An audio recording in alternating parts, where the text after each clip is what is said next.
गंगा दशहरा पर जो स्नान बिना श्रद्धा और विश्वास के करता है उसके साथ क्या होता है, उसके सारे पाप पुण्य का क्या होता है, आइए जानते हैं। सृष्टि के निर्माता ब्रह्मा जी के कमंडल से राजा भागीरथ द्वारा देवी गंगा के धरती पर अवतरण दिवस को गंगा दशहरा के नाम से जाना जाता है।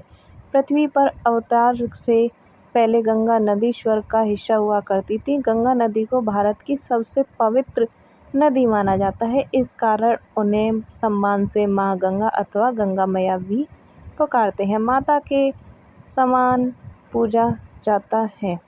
गंगा दशहरा के दिन भक्त देवी गंगा के पृथ्वी पर अवतार करने का धन्यवाद देते हुए उनकी विशेष पूजा करते हैं तथा गंगा जी में डुबकी लगाकर स्वयं को पवित्र करते हैं और दान पुण्य, उपवास, भजन एवं गंगा आरती का भी आयोजन करते हैं। एक समय शिवजी महाराज पार्वती के साथ हरिद्वार में घूम रहे थे। पार्वती जी ने देखा कि सहस्त्रों पुरुष गंगा में नहाकर हर हर गंगे कहते चले जा रहे हैं, परंतु प्राय सभी दुखी और पाप परायण भी हैं। तब पार्वती जी ने बड़े आश्चर्य से शिवजी से पूछा कि हे देव, गंगा में इतनी बार स्नान करने पर भी इनके पाप और दुखों का नाश क्यों नहीं हुआ है? क्या गंगा में सामर्थ्य नहीं रहा है कि लोगों के पापों को धुल सके? तब शिव ने कहा, प्रिय, गंगा में तो वही सामर्थ्य है, परंतु इन लोगों ने पाप नाशिनी गंगा में स्नान ही नहीं किया है, तब इन्हें लाभ कैसे होगा?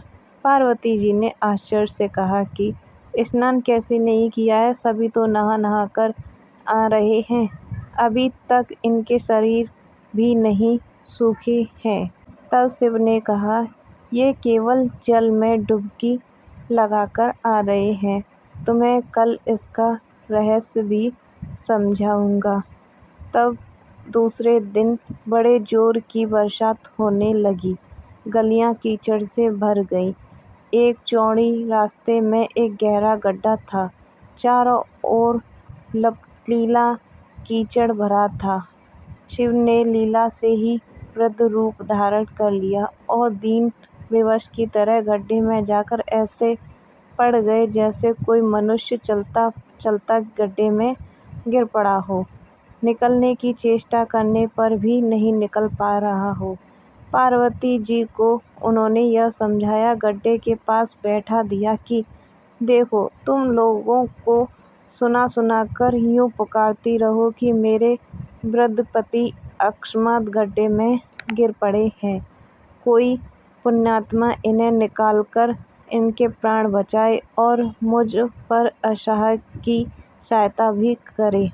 शिव ने यह और भी समझा दिया कि जब कोई गड्ढे में से मुझे निकालने को तैयार हो जाए तब और यह कह देना कि भाई, मेरे पति सर्वथा निष्पाप हैं, इन्हें वही छू सकता है जो स्वयं निष्पाप हो। यदि आप निष्पाप हो तो इनके हाथ लगाइए, नहीं तो हाथ लगाते ही आप भस्म हो जाएंगे। पार्वती जी तथास्तु कहकर गड्ढे के किनारे बैठ गईं और आने जाने वाले लोगों को सुना सुनाकर शिवजी की सिखाई हुई बात कहने लगी। गंगा में नहाकर लोगों के दल आ रहे थे। सुंदर युवती को यूं बैठी देखकर कइयों के मन में पाप आया। कई लोग लाज लज्जा से डरे तो कइयों को कुछ धर्म का भय हुआ। कइयों को कानून से डरे। कुछ लोगों ने तो पार्वती जी को यह भी सुना दिया कि मरने दे बुड्ढे को, क्यों उसके लिए रोती है। आगे और कुछ दयालु सचित्र पुरुष थे। उन्होंने करुणावश युवती के पति को निकालना चाहा, परंतु पार्वती के वचन सुनकर वे भी रुक गए। उन्होंने सोचा कि हम गंगा में नहाकर आए हैं तो क्या हुआ, पापी तो है ही, कहीं इनकी सहायता करते हाथ न जल जाए। बूढ़े को निकालने जाकर इस पर स्त्री के कथानुसार हम स्वयं भस्म न हो जाएं। किसी का साहस नहीं हुआ। सैकड़ों आए, सैकड़ों ने पूछा और चले गए। संध्या हो चली। शिवजी ने कहा, पार्वती, देखा, आया कोई सच्चे हृदय से नहीं है गंगा में नहाने वाला।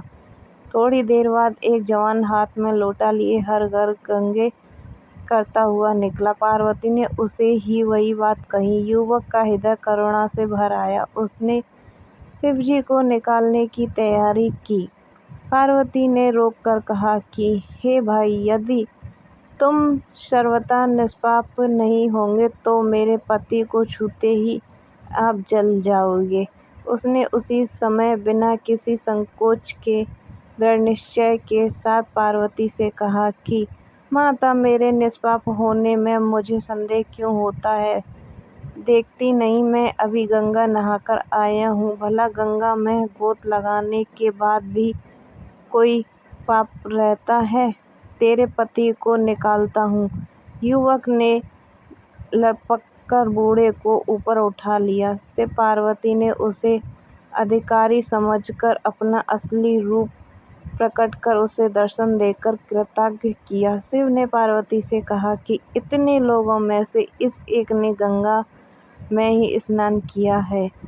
इसी दृष्टि के अनुसार जो लोग बिना श्रद्धा और विश्वास के केवल दंभ के लिए गंगा स्नान करते हैं, उन्हें वास्तविक फल नहीं मिलता है। परंतु इसका यह मतलब नहीं है कि गंगा स्नान व्यर्थ जाता है। गंगा स्नान का बहुत बड़ा पुण्य भी होता है।